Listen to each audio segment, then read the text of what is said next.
Alors on va faire un cours en fait qui est lié à la paracha de Vaïkra, hein, comme on a l'habitude de faire, mais je vais essayer de faire un lien puisqu'on est à une période un peu de spéciale de confinement et je vais essayer de faire un cours sur la Teshuvah. Ça veut dire qu'on va essayer de réfléchir. On va faire un cours sur la Teshuvah sur le Rambam, dans les Echot de Teshuvah du Rambam, qui se trouve donc dans le Sefer Madar. On va essayer de vous expliquer comment on arrive à faire la Teshuvah. On explique la Teshuvah aussi le vidouille, le repentir qui est une mitzvah tassée.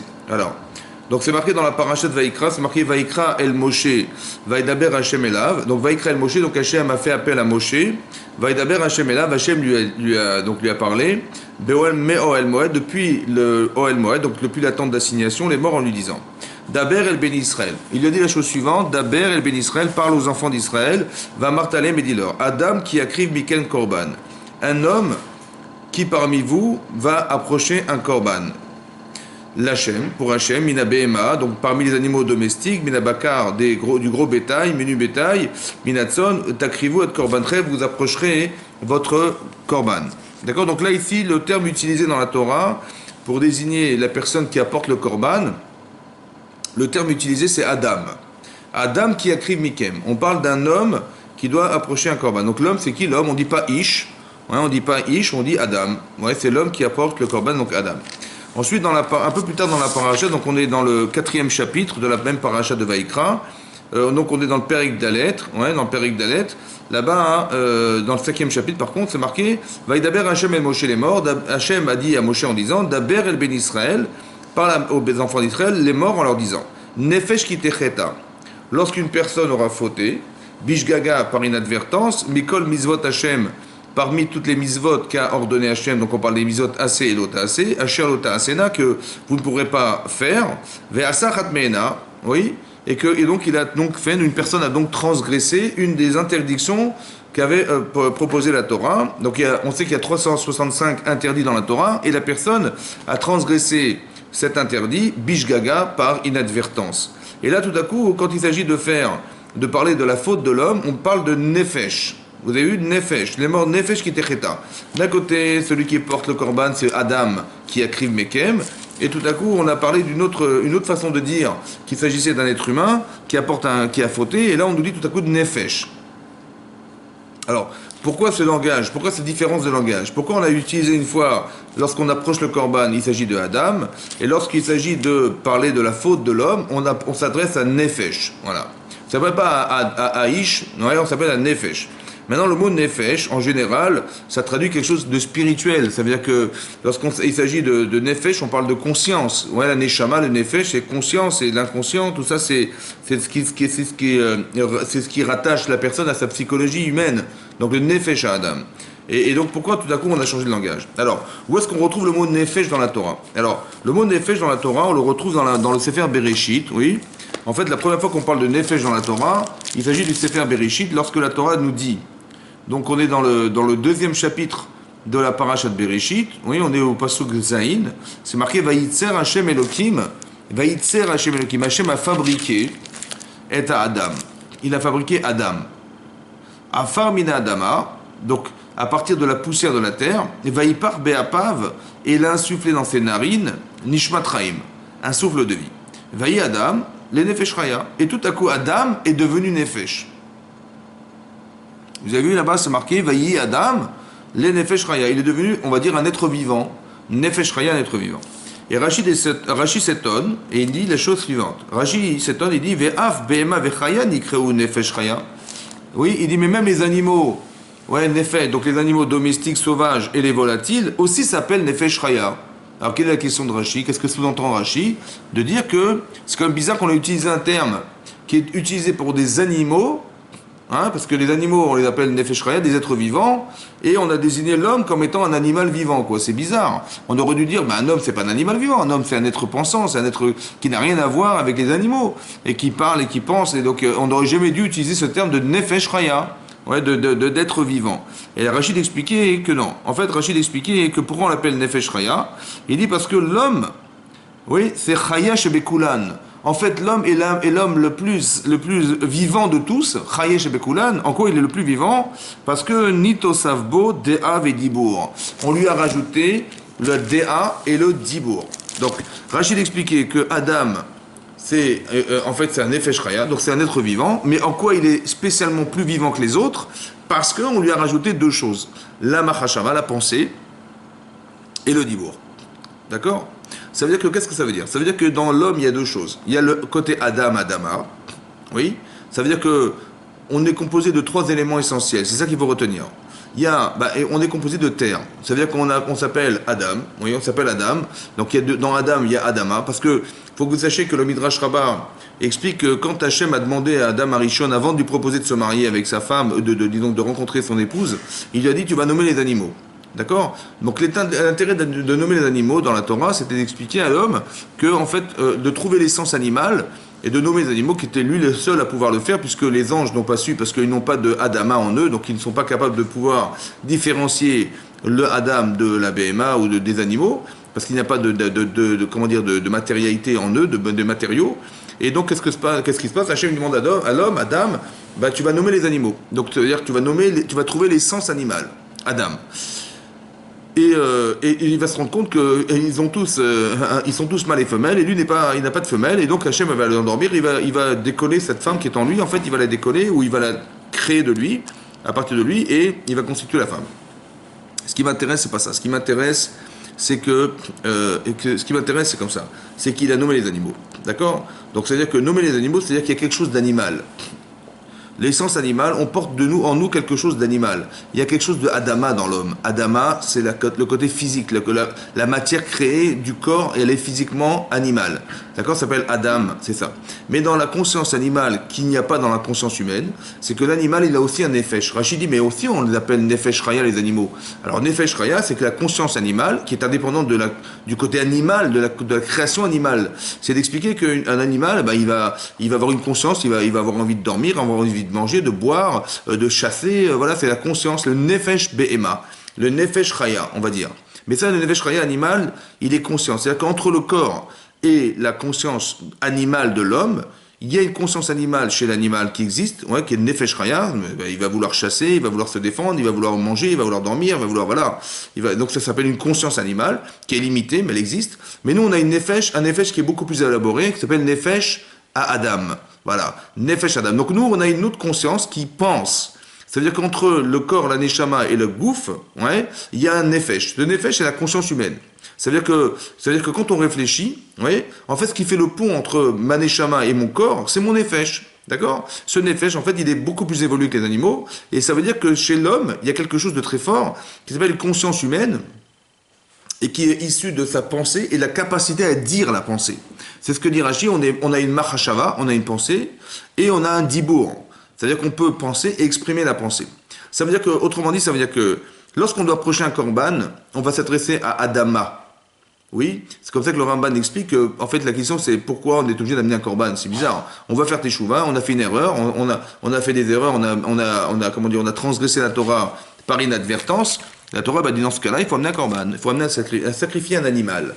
Alors le Ramban d'expliquer, évidemment la question c'est de savoir pourquoi on sacrifie des animaux. Je veux dire, c'est quand même bizarre qu'on doive sacrifier un animal, c'est quand même étonnant. Et donc pourquoi tuer des animaux, les sacrifier sous prétexte qu'on a des problèmes personnels? Alors le Ramban d'expliquer en fait que l'animal, en fait c'est soi. Ça veut dire que quand on va prendre un animal, on va amener un korban, on va amener un par, on va amener un bakar, on va amener une BMA, on va amener un off ou n'importe quoi, des oiseaux, ça dépend des moyens qu'on a. Alors on va le sacrifier. Mais en fait, qu'est-ce qu'on sacrifie? On sacrifie des membres du corps qui correspondent à l'estomac, qui correspondent à la graisse, qui correspondent à des reins. Voilà, tout ce qui va en fait être l'origine de ce qui nous a poussé, ou de ce qui est le résultat de ce qui nous a poussé à fauter. Quelqu'un qui mange trop, il a de la graisse. Donc on voit bien qu'on a été trop matérialiste puisqu'on a de la graisse. Il y a des pensées qui passent par les kélaïons, par les reins. Il y a l'estomac, c'est ce qu'on a désiré matériellement. Donc on va brûler ces éléments. En fait, on va savoir que l'origine de nos choix ne sont pas issus intellectuellement parce que on a décidé que c'était ça qu'on devait vivre, mais en fait on est beaucoup attiré par la matière, par le plaisir, et ça c'est ça qu'on brûle en fait. Donc c'est la manière de faire teshuva et de se dire qu'en final le korban c'était moi. C'est moi qui aurais dû être à la place du korban. Et quand on voit ça, en fait ça veut dire que quand on voit ça, ça fait appel à une résonance qui est d'un côté enfantine, mais qui est à la limite de ce que nous sommes. Ça veut dire qu'on a un gouffre. Le corps est enfantin, le corps n'est pas réfléchi, le corps c'est de la terre. D'accord? Quand on s'adresse à des animaux, on ne va pas leur expliquer chimiquement de quoi sont faits les aliments qu'on leur donne. D'accord? On ne va pas leur dire, vous savez, il y a des protéines, il faut vous nourrir, machin, et chimiquement, ça va résoudre des problèmes chez vous, ou ça va vous nourrir. Non. On a un discours simple, on dit, voilà, on te donne de la paille, on te donne de l'avoine, on te donne des croquettes, tu manges et c'est tout. Voilà. Parce qu'on a un langage, il est simplifié, parce que le sechel animal est simplifié, il n'y a pas de nefesh. Il y a très très peu de nefesh. Par contre, chez l'homme, il y a un nefesh. Donc on va dire comme ça. Lorsqu'il s'agit de s'adresser au corps, il y a un langage corporel qui s'appelle le gouf adama. C'est pour ça qu'on apporte un korban, c'est à ça que ça vient répondre. Et lorsqu'on s'adresse au nefesh, à la pensée, tout à coup, on va avoir un autre discours. D'accord? Ça veut dire que je vais expliquer à mon nefesh, qui est dans mon corps, en fait, quelque chose qui est de l'ordre de spirituel.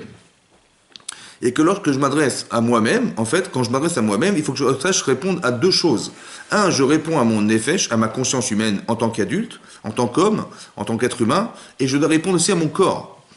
C'est-à-dire que ce sont deux réponses qui n'ont rien à voir. Il y a un discours corporel et il y a un discours qui est plus consciencieux, c'est-à-dire plus élaboré, on va dire, qui s'appelle s'adresser à son nefesh. Ça va? Et donc c'est important que vous compreniez qu'en fait, que quand je fais teshuva, lorsque je m'adresse à moi-même, en fait, et que je m'adresse à Hachem en faisant teshuva, ce discours, en fait, que j'ai, il a deux connotations, il a deux conséquences. Je m'adresse à mon nefesh, mais mon nefesh, il va être capable demain d'être assez fort pour dire à mon gouffre, à ma tête, à mon corps, de lui dire non, ça se fait pas. Ça se fait, ça se fait pas, mais avec une autre manière de dire. Ça va? Et vous allez vous rendre compte dans les chazal, qu'il y a beaucoup de choses qui paraissent très très enfantines dans la manière de le dire, mais qui correspondent exactement à ce discours. Par exemple, vous allez voir, il y a une Mishnah dans Brachot qui dit là-bas que quand on a fini d'étudier la Torah, on a étudié la Torah toute la journée, on est bien content, et ben à la fin on doit dire Anachnu Amelim, que nous on a fait des efforts. Et eux aussi ils font des efforts. Les gens qui n'étudient pas la Torah, ils font aussi des efforts. Le type il travaille le matin, il va se lever à 4 heures du matin pour aller au travail. C'est dur, le boulanger, celui qui va livrer le lait le matin, il va se lever très tôt. Donc eux, ils font des efforts, mais nous aussi, on fait des efforts. Mais nous, on fait des efforts, mais on reçoit un salaire. Un salaire qui est éternel. Eux, ils recevront pas ce salaire. Nous, on est assis au Beth Midrash, on étudie la Torah, eux, ils sont assis dans des coins des rues, là-bas, Yoshvé Kranot. Des gens qui sont dans des coins de rue, voilà. Voilà ce qu'on se dit. C'est comme ça qu'on se disait, voilà, nous on est comme ça, et pas toi. Vous savez, un peu comme on dit aux enfants, nous on est comme ça, et pas toi. Voilà ce qu'on dit. En fait, ça paraît enfantin, le discours est enfantin. Il faut savoir que cette Mishnah est décrite par un Tana. Un Tana, c'est des gens qui étaient capables de faire Tretametim. Donc ça veut dire que c'est des gens, des grandes tzadikim, énormissimes tzadikim, qui ont une Torah exceptionnelle. Et ce sont des Tanaïm, comme Rabbi Akiva, comme Rabbi Tarfon, et qui étaient beaucoup plus grands que des Amoraïm, n'est-ce pas? Et donc, qu'est-ce qui se passe? Et ces gens-là, ils nous ont écrit une Mishnah, et voilà qu'est-ce qu'elle nous dit, la Mishnah, que nous, on n'est pas comme ça, nous, on est comme ça, et eux, ils ne sont pas comme ça. C'est enfantin. En fait, il faut savoir utiliser les éléments qu'on nous donne. Ça veut dire à qui tu parles? Qui c'est qui est à l'origine de tes problèmes? Qui c'est qui te pousse à agir différemment? Il y a une pulsion corporelle, et il y a une pulsion intellectuelle. Il ne faut pas se tromper de discours. Et à chaque fois, à qui tu parles? Est-ce que tu parles à ta tête ou tu parles à ton corps? Lorsque tu vois que tu es piégé dans ta vie parce que ton gouffre il te pousse, parce que le corps a des pulsions que seul le corps a, il faut que tu puisses répondre à ton corps. Comme la prévention routière, les gens, ils étaient carrément... ils allaient prendre la voiture, ils ne mettaient pas la ceinture. Alors on leur dit, vous savez quoi, la prévention routière, elle nous montrait à la télévision, on va vous montrer un film d'un véhicule qui roule à 50 km/h avec un mannequin en plastique à l'intérieur et il va percuter un mur. Et on voit au ralenti le mannequin qui percute le pare-brise et qui se pète la tête contre le pare-brise. Voilà ce qu'on nous montre. À quoi ça sert? Tu ne peux pas lui expliquer en lui disant, voilà, c'est dangereux. Non, ça marche pas. Quelqu'un qui va brûler un feu rouge, au lieu de lui dire, tu sais quoi, quand tu brûles un feu rouge, c'est simple, en face, c'est feu vert. Et quand c'est feu vert, il y a des voitures qui traversent, il y a des vélos qui passent, c'est au feu vert. Mais si tu brûles le feu rouge, tu risques d'écraser quelqu'un. Tu vas être un criminel.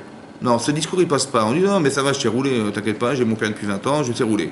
Par contre, si on lui dit, tu sais, tu brûles le feu rouge, c'est simple, là, tu vas payer 90 € et on va t'enlever 4 points. Et tout à coup, monsieur, il s'arrête. Mais j'ai pas compris, la vie de l'autre, elle vaut plus que 90 €. Et la vie de celui que tu risques d'écraser, elle vaut plus que 4 points quand même. 4 points, ça l'a dissuadé, et 90 €, ça l'a pas dissuadé. 90 €, pardon, ça l'a dissuadé, mais par contre, de lui dire, mais c'est grave ce que tu fais, tu risques d'être un criminel, ça l'a pas convaincu.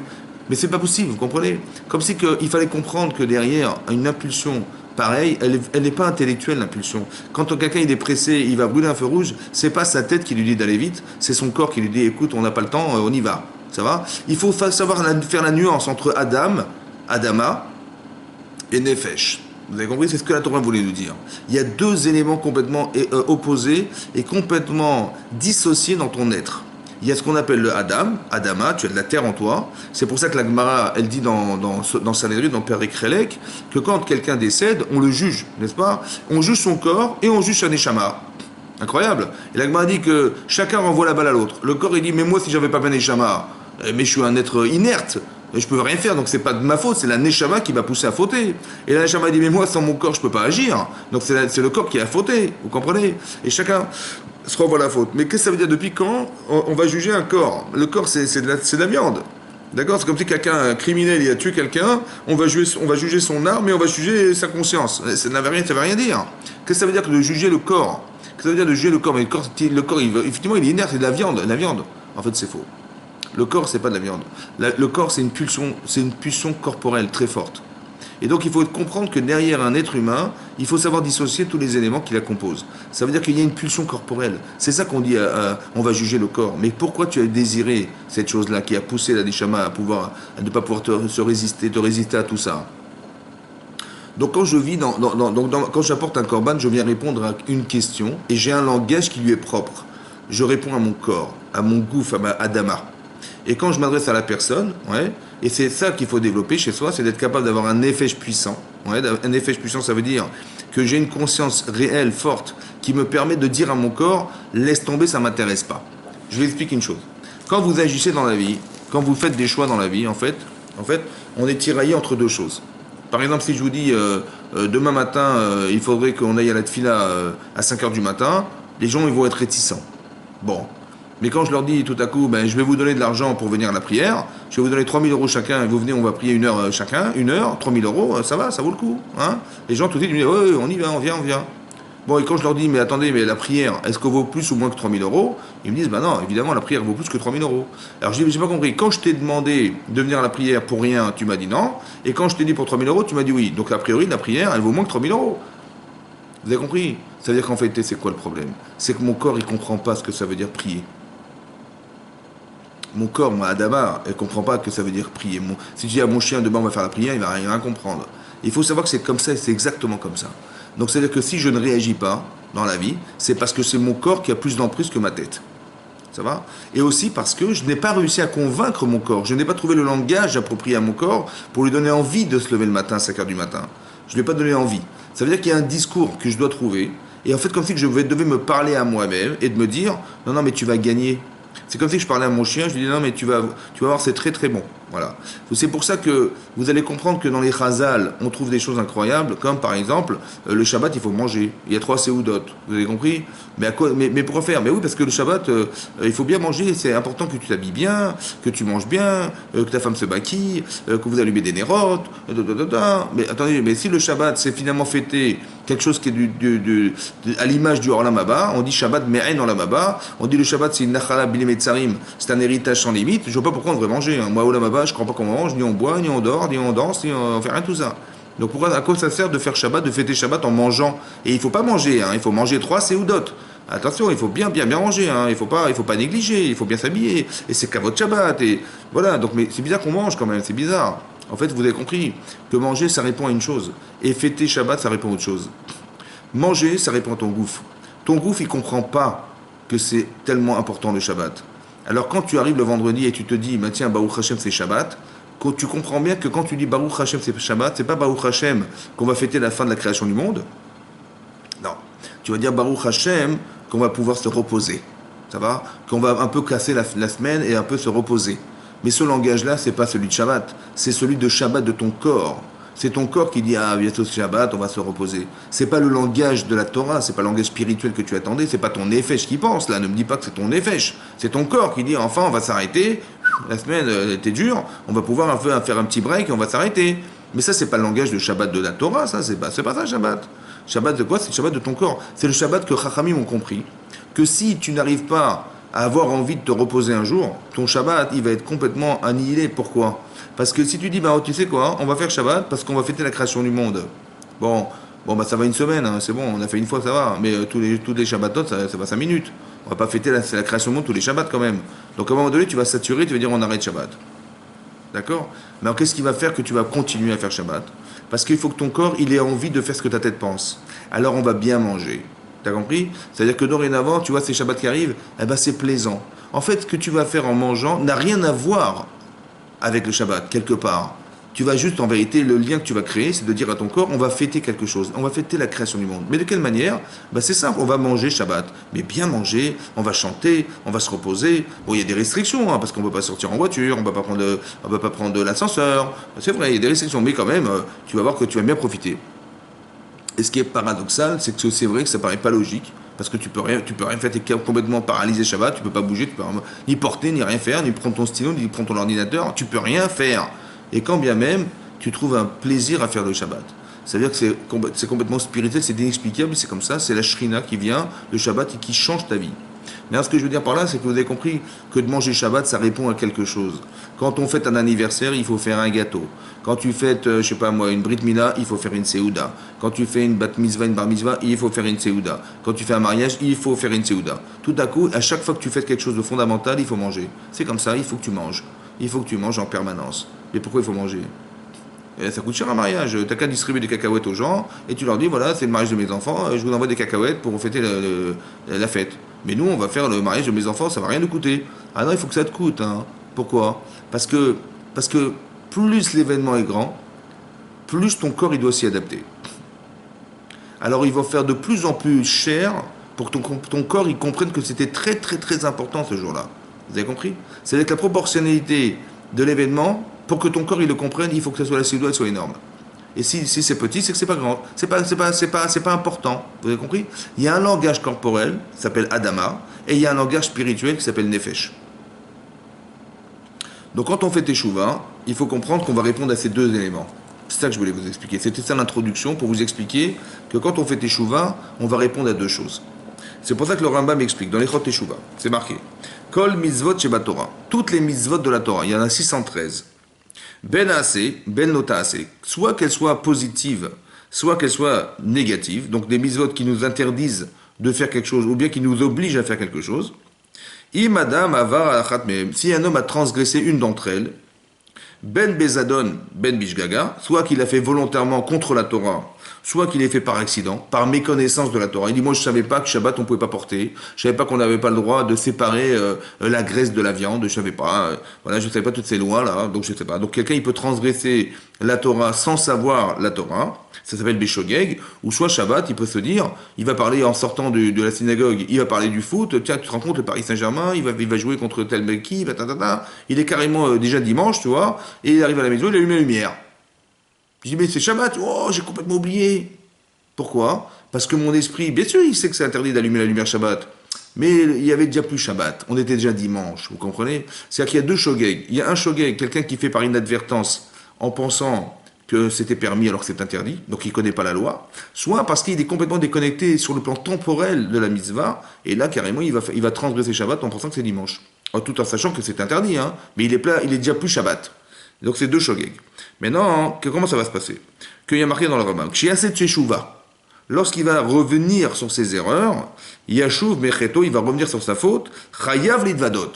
Il est Chayav, il est obligé de se repentir, Lifne Akel Baruchou devant Hachem. Pas devant son mur, pas d'avoir bonne conscience. Hein? On a dit, voilà, je fais tchouva, comme ça Dieu ne me dira plus rien, et je suis propre et j'ai bonne conscience. Non, l'intérêt c'est de faire tchouva devant Hachem. Et donc de se repentir devant Hachem. Chez Neymar, Ish o Isha, Asher Yasu, Vidvado et Tratatam. Donc Ish o Isha, un homme ou une femme, dit le Pasuk, Asher Yasu qui a transgressé une des lois de la Torah, Vidvadou, et ils vont se repentir, et Tratatam, c'est leur faute, Asher Asu, Ze Vidou Dvarim. Donc il y a quelque chose à dire. Vous avez vu, Vidou Dvarim, il faut dire, se repentir en disant quelque chose. Par le pensant, je ne dois pas penser ce que j'ai fait de bien ou de mal dans ma vie, je dois le dire. Voilà. Il faut savoir que le vidouille, de se repentir devant Hachem, c'est une mitzvah minatora. Comme de mettre les tfilines, comme de pratiquer Shabbat. C'est mitzvah minatora, c'est pas de la rigolade. Donc c'est pas de dire, stam. On va voir que c'est un rapport très très puissant psychologique dans le fait de dire la vidouille. Ketsad mitvadim, de dire le Rambam comment on fait vidouille.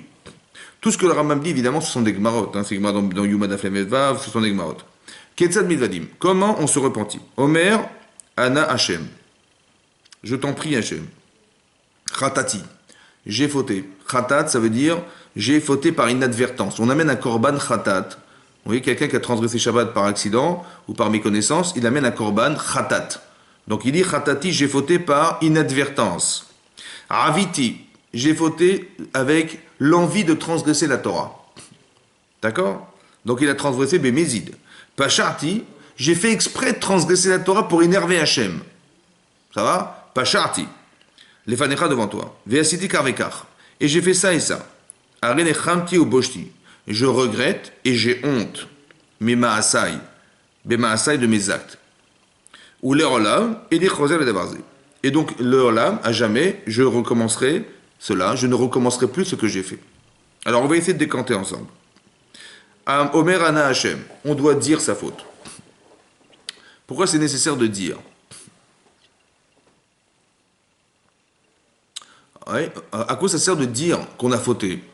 D'accord? Alors, la parole, qu'est-ce que c'est que la parole? La différence entre la parole et la pensée. Par exemple, un exemple, vous allez comprendre. Voilà, moi je ne sais pas ce que vous pensez, et vous ne savez pas ce que je pense. Alors comment vous allez savoir ce que je pense? Alors je suis obligé de vous dire ce que je pense. Donc le de dire, c'est d'exprimer ce que vous ne pourrez jamais savoir si je ne vous le dis pas, c'est de dire, c'est la pensée, de dire la pensée. Donc l'expression verbale, ouais, c'est l'expression de ce que je vais vous faire savoir. Parce que vous ne pouvez pas lire dans mes pensées, et donc je vais vous expliquer ce que je pense, et je vais vous dire ce que je pense. Donc j'exprime la pensée. Mais quand on prie Hachem, il y a marqué dans la Gemara explique qu'on apprend de Chana que Siftotean Naot, elle avait les lèvres qui bougeaient, et de là on apprend qu'on doit dire la prière, on doit exprimer la prière, on doit dire les mots de la prière. Maintenant, le problème, c'est que Hachem, il sait exactement ce que je pense. Pourquoi j'ai besoin de lui dire ce que je pense? Quelqu'un, un être humain, je m'adresse à lui, il peut pas lire mes pensées, donc je vais lui dire ce que je pense. Mais Hachem, il n'a pas besoin de savoir, il n'a pas besoin d'entendre ce que je vais lui dire, il peut savoir ce que je vais lui dire, tout en écoutant ma pensée, il peut savoir ce que je pense. Pourquoi j'ai besoin de dire la prière? Pourquoi d'exprimer les mots de la prière? Mais non, tu avais simplement besoin de penser ta prière, ça suffisait. Quelle est la différence entre la pensée et la parole? Qu'est-ce que ça change? Puisque de toute façon, tu vas dire ce que tu penses. Alors pourquoi tu dois bien le dire? En fait, la différence, elle est comme ça. La pensée n'engage personne. Moi, je peux penser, là, tout de suite, là, que je peux monter dans un avion. Voilà. On me met une combinaison, on me met un parachute, et je suis à 4000 mètres d'altitude, 4000 mètres d'altitude, on ouvre la porte de l'avion, et on me dit saute. Et je saute de l'avion sans problème. Je saute, et je fais des cabrioles, et je fais des figures dans le ciel, et je m'amuse. Voilà. Moi, je me vois tout à fait sauter en parachute. Mais est-ce que je peux sauter en parachute? Maintenant, si je monte réellement dans un avion et on me dit saute, tout à coup, je ne peux pas sauter. Pourquoi je ne saute pas? J'ai peur de sauter. Tout à coup, il se passe quelque chose d'autre. C'est que mon corps me réagit à ce que je pense. Donc la personne qui pense, est-ce que c'est la personne qui est? Ou c'est la personne qui parle qui est? Vous avez compris? C'est la personne qui agit ou c'est la personne qui pense? Je vois que je ne suis pas obligé de faire ce que je pense. Des fois, je suis dans l'incapacité de faire ce que je pense. Moi, je peux penser sauter en parachute, mais j'arrive pas à sauter en parachute. Je peux dire des choses, que quand en fait, je peux penser des choses que je serais pas capable de dire. Donc, c'est qui l'homme? C'est l'homme qui pense ou l'homme qui dit? Comme je dis à quelqu'un, alors c'est quoi la réponse? Il me répond pas. Je dis, c'était ça la réponse. Ah, mais c'est ce que j'avais pensé. Mais je m'en fous de ce que tu penses, il faut que tu me le dises. Vous avez compris? C'est compris? Donc, c'est-à-dire que la personne existante, c'est pas celle qui pense, c'est celle qui va dire. Donc, quand Hachem, il s'adresse pas à l'homme qui pense, parce que tu peux me dire, j'avais pensé ça, mais j'aurais jamais fait une chose pareille, ou j'aurais jamais pu dire une chose pareille. Donc, Hachem, il va pas s'adresser à moi comme la personne qui pense, mais comme la personne qui va dire. Donc, c'est très important que vous compreniez que la parole, elle engage la personne. Si vous écrivez faux, vous êtes engagé. Si vous avez dit faux, vous êtes engagé. Mais si vous avez pensé faux, ça ne vous engage pas. Donc la personne n'existe pas par la pensée uniquement. Elle élabore la pensée, mais elle existe que parce qu'elle dit quelque chose, parce qu'elle agit. C'est ça la vraie personne. Si tu sautes en parachute, je serai tissu courageux. Mais si tu penses sauter en parachute, je ne saurai jamais que tu es courageux. Et toi-même, tu ne sauras jamais que tu es courageux parce que tu n'as que pensé la chose. Tu as juste occulté une chose. C'est que tu t'adresses à ton nefesh. Ton nefesh, il est capable de sauter en parachute. Hein. Pas de problème. Mais est-ce que ton corps, il est capable d'accepter de sauter en parachute? Ah, c'est différent. Et vous avez vu que l'appréhension, elle n'est pas psychologique, elle est simplement physique.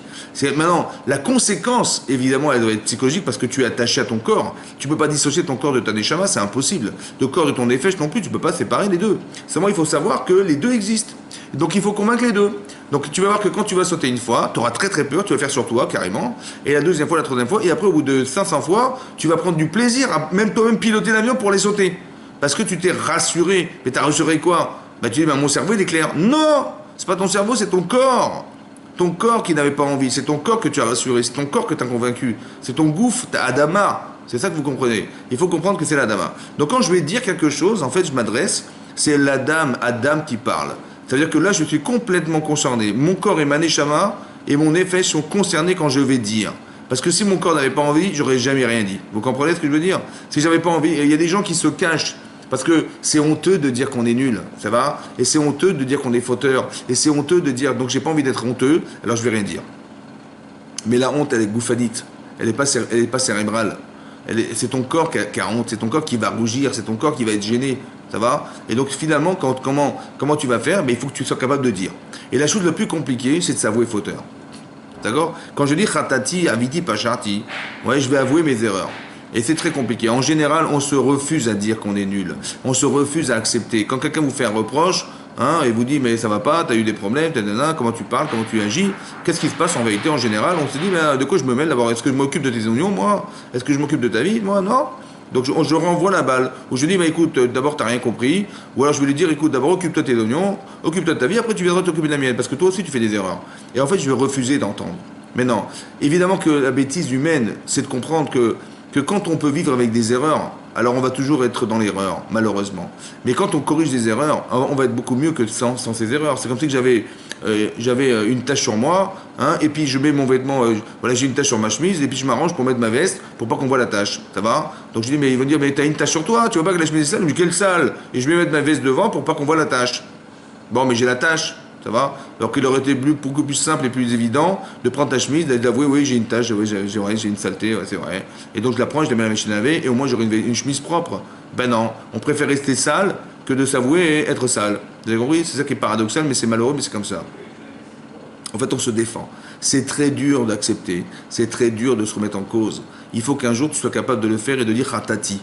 J'avoue, j'ai fauté. Après, je vais vous expliquer comment on arrive à avouer qu'on est fauteur. En tout cas, c'est important de le dire. À part ça, c'est important de dire pourquoi. Pour une autre raison. Parce qu'on dit dans les Chazal, c'est marqué que la parole est créatrice. Oui. Quand Hachem dit quelque chose, Vayomer Elohim, Hachem a dit Vayehor, et il y a eu la lumière. On voit de là que Hachem, il a une capacité d'exprimer sa volonté par la parole, ouais, une parole, Vayomer, et il a créé quelque chose. Et nous aussi, on a cette capacité comme Hachem de parler et donc de créer. En quoi la parole est créatrice? Et pourquoi elle doit être créatrice? C'est important que vous compreniez ça. Alors, pour que vous compreniez ça, hein, il y a deux exemples. Je vais vous donner un. C'est marqué dans Rashi. Il y a un Rashi dans Parashat de Chaï Sarah. Rashi là-bas, il dit que quand Hachem, Avraham, il a appris la mort de sa femme, Sarah était décédée, il a été voir Ephron. Et il lui a dit, voilà, j'aurais voulu acheter ta grotte dans laquelle je vais enterrer ma femme. Qu'est-ce qu'il a dit? Ephron, il dit, mais chas v'shalom, pourquoi vous voulez acheter? Non, mais je vous la donne, elle est cadeau. Bon, il a dit, non, mais je veux absolument l'acheter. Il dit, ah, tu veux l'acheter? Il a fait comme ça, il a dit, tu veux l'acheter? Allez, 400 shekels, 400 000 euros. C'est-à-dire une somme exorbitante, quoi. Et Abraham, il va accepter la somme exorbitante qu'on lui propose et il va payer. Et Rachid là-bas, il dit, tu vois les tzadikim, Omrim me'at, ve'osim arbe. Les tzadikim, ils disent pas grand-chose, hein. Tu vois, il a pas bronché, il a pas essayé de négocier, il a rien dit du tout. Et ils font beaucoup. Il va accepter 400 alors que ça vaut pas 400. Et les Rachaïm, ils parlent, oui, gratuit, il fait en fin de compte 400 shekels. Ça va? Ça veut dire que les Rachaïm, ils parlent beaucoup, ils font pas grand-chose. Et les tzadikim, omrim me'at, ve'osim arbe. Ils disent pratiquement rien, mais ils font beaucoup derrière. Comme Avraham, il dit aux anges, Il dit, oui, oui, mais vous allez juste, vous avez un peu à boire, un peu à manger, il va sortir des festins. Il va dire pas grand-chose, mais il va faire beaucoup. Voilà. Maintenant, j'ai juste pas compris une chose. Pourquoi les tzadikim, pour faire beaucoup, ils doivent dire peu? Mais non, dis tout ce que tu vas faire et fais tout ce que tu vas dire. Ah non, non, Omri, Mehat, aussi barbé. Ils vont dire pas grand-chose, mais ils vont faire beaucoup. Hein. Mais qu'est-ce qui t'empêche de dire ce que tu vas faire? Dis, je vais faire ça, ça et ça et ça, et tu vas le faire, c'est tout. Qu'est-ce qu'il y a? Pourquoi il faut dire peu pour faire beaucoup? Pourquoi? Non, dis tout ce que tu vas faire et fais tout ce que tu as dit, c'est tout. Non, non, les tzadikim, ils disent pas grand-chose et ils font beaucoup. Pourquoi faire? Pourquoi dire peu pour faire beaucoup? Alors j'ai pensé comme ça. Parce que, écoutez-moi bien, quand vous dites quelque chose, vous voyez ce que vous allez dire. Par exemple, vous allez dire, allez, je vais ouvrir une entreprise. Bon, mais pas une petite entreprise, une grosse entreprise, j'ai un gros projet, j'ai un gros budget. Maintenant, pour envisager, eh ben, il faut que j'aille voir les banques, et puis je vais leur demander 2 millions d'euros. Ah, et pour ça, il faut faire que je fasse d'abord, il faut que je fasse un dossier bien fourni, et que j'aille là-bas m'argumenter, et m'expliquer, et que la banque elle accepte. Bon, et si elle accepte, après il faut que je trouve les locaux, après il faut que j'arrive à trouver le produit, après il faut que je fasse une étude des marchés dans quel endroit je vais mettre, et après je vais installer un local de 300 mètres carrés, il faut que j'ai un réseau informatique, après il faut que je trouve un informaticien, après il faut que je trouve des vendeurs, après il faut que je trouve, comment on veut dire, le bon graphiste, il faut que je fasse la pub, il faut trouver les budgets de la pub, voilà tout ce que j'ai dit. Bon, avant même d'avoir commencé, je dis, oh là là là, laisse tomber, ça va être trop, hein, et il y a trop de choses à faire. En fait, qu'est-ce que j'ai fait en fait? En fait, quand j'ai dit quelque chose, j'ai vu ce que j'ai dit. Et quand j'ai vu ce que j'ai dit, j'ai mis une brique. Et après, j'ai encore mis une brique dessus. Et encore une brique dessus. En fait, je me suis fait un mur. Vous avez compris? Maintenant, je me suis saturé le cerveau en voyant tout ce que j'allais faire. Et c'est ça qui m'a saturé et ça qui m'a empêché de continuer. Vous avez compris? C'est du blabla. Mais en vérité, il faut savoir que vous avez saturé votre cerveau en disant. C'est ça qui est créateur. Quand vous avez dit je vais faire ça, et je vais faire ça, et je vais faire ça, et je vais faire ça, en fait vous avez fait un mur, une montagne devant vous. Après il faut arriver à surmonter la montagne que vous avez créée en 10 ans pour arriver à faire ce que vous allez faire. Et c'est pas possible, c'est trop. Vous avez compris? Mais il n'y a rien, il n'y a que des paroles, il n'y a que du vent. Pourquoi tu ne fais pas? Parce qu'en vérité dans ma tête, j'ai créé quelque chose par la parole que je vois parce que j'ai dit, je vois ce que j'ai dit et j'ai vu que c'est trop, j'arriverai pas. Vous avez compris ce qui se passe? C'est pour ça que les tzadikim ne disent pas grand-chose, pour ne pas psychologiquement saturer leur cerveau et ne pas faire. Vous comprenez ce que je veux dire? Omri mehat aussi marbe, ça peut vouloir dire que ne dis rien, tais-toi, parce que si tu vas dire trop, tu vas arriver à saturer ta tête et tu vas dire mais c'est trop, j'arriverai jamais à faire. Comme une fois, et vous êtes arrivé dans la vie de faire beaucoup, de dire ouais, je vais faire ça, ça, ça, ça, ça, et après d'être découragé et de dire ah non, je crois que j'ai trop parlé. Hein, j'ai trop parlé et je vais arrêter. Mais ça veut dire quoi trop parler? Ça veut rien dire trop parler. C'est des mots, c'est rien. Non, parce que quand j'ai trop dit, j'ai trop vu. Et j'ai trop vu, ça m'a carrément saturé le cerveau. Et je peux même pas faire dorénavant ce que j'ai. Comme si que mon cerveau il était découragé parce qu'il y avait trop de choses à faire. Vous avez compris? Mais tu n'as rien fait. Mais oui, mais tu as trop dit. Voilà. Pourquoi je vous fais ça? Pour dire ça, pour vous expliquer que quand vous dites quelque chose, vous voyez ce que vous dites. C'est très important de comprendre que la Torah dit tu vas voir, indépendamment de ce que tu vas exprimer, et que tu vas avouer, et que tu vas être un homme, et que tu vas pas penser cacher derrière ce que tu sais, tu vas cacher. Tu vas le dire. Donc tu vas t'engager. Ok. Mais à part le fait de s'engager, il faut savoir que tu vas voir ce que tu vas dire. Tu vas dire khatati. Tu vas revoir ta faute. Et tu vas te revoir dans un contexte que tu as déjà fait. Et tu vas voir tes erreurs. Et tu vas voir des bêtises. Et tu vas les voir. Tu vas les redire. Bien sûr. Et quand tu vas redire, c'est marqué Vekar Vekar Inciti. Tu vas pas dire voilà j'ai fait ça. Non, j'ai fait ça et à cause de ça et à cause de ça et tu vas tout raconter. En fait, tu vas te faire un film pour que tu arrives à revoir et à voir que tu vas ressentir. C'est comme si tu vois un film devant toi et tu vas revoir ce que tu as fait et c'est ça qui va en fait permettre à ton corps de mieux comprendre ce que tu as fait. D'accord? Qu'est-ce que tu vas dire? Tu vas dire j'ai fauté et je dis donc j'ai fauté et après tu vas dire Karikarasti. Arenechamti. Donc, une fois, tu vas exprimer ce que tu dis. Donc, tu vas être dans le ressenti. Après, tu vas dire Venechamti. Je regrette. Voilà. Ou Boshti, j'ai honte. Comment on peut regretter quelque chose et comment on peut avoir honte? C'est quoi la honte? On dit, le clan Israël, il a des simanim. La Gemara dans Yevamot explique que comment on reconnaît les juifs, ouais, ils ont trois choses, il y a trois signes distinctifs. Il y a ce qu'on appelle la Rahmanout, on est Rahmanim, on a pitié des gens. C'est une nature, on est comme ça de nature, on est Rahmanim de nature. On a pitié des gens, c'est une nature. Ouais, qui nous descend d'Abraham Yaakov. Voilà, il y a un tel travail psychologique qui a été fait par les Havot, ouais, on est les héritiers de ce qu'ils ont fait. D'accord? Sur nous. Maintenant, c'est marqué qu'on est Rahmanim, on a pitié. On est Baishanim. De nature, on a honte. On a honte. Et on est Gomlech Chassadim. Et on est des gens qui sont bons.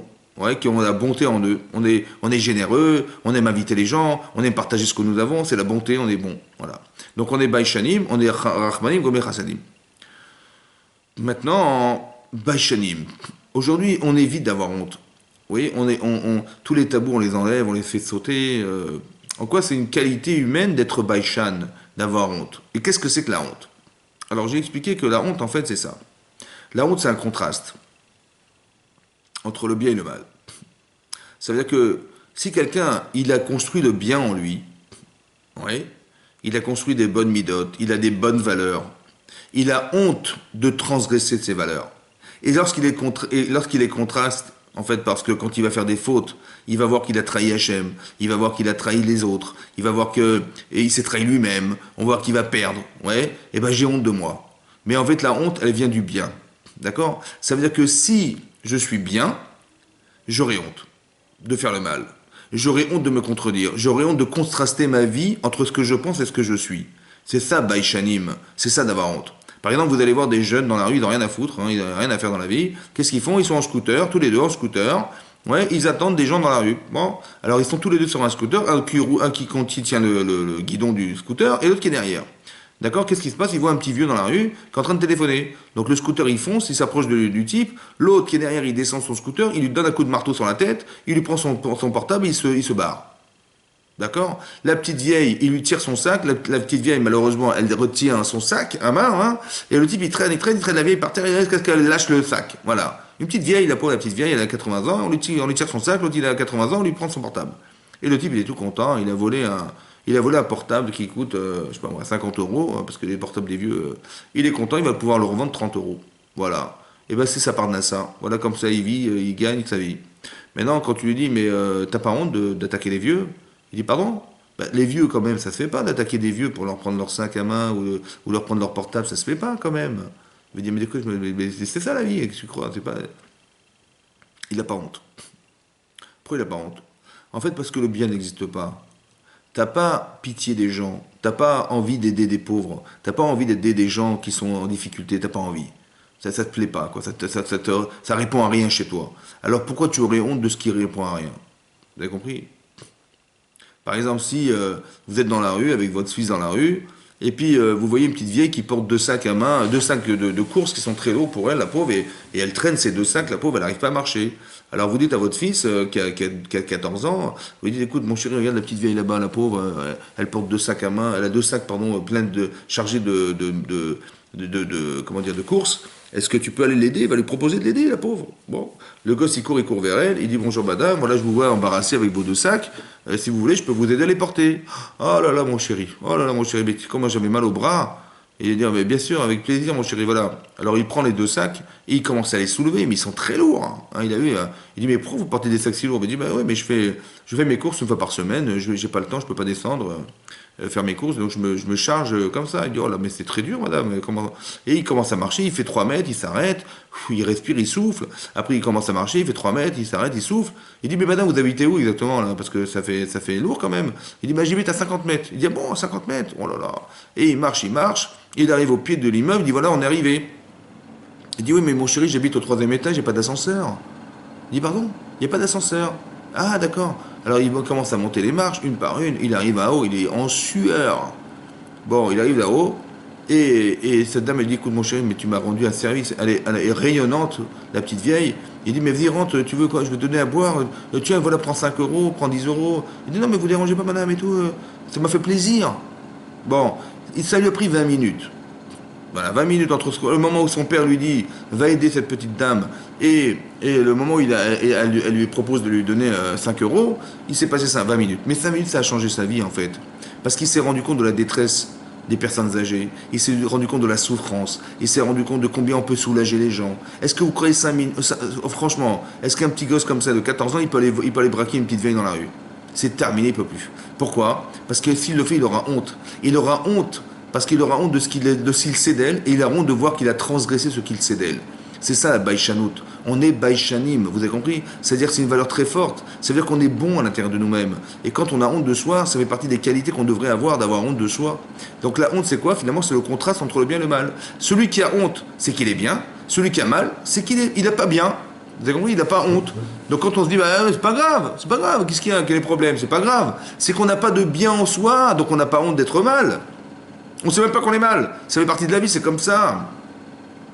La Torah nous dit, il faut que tu regrettes tes erreurs. Il faut que tu aies honte de toi.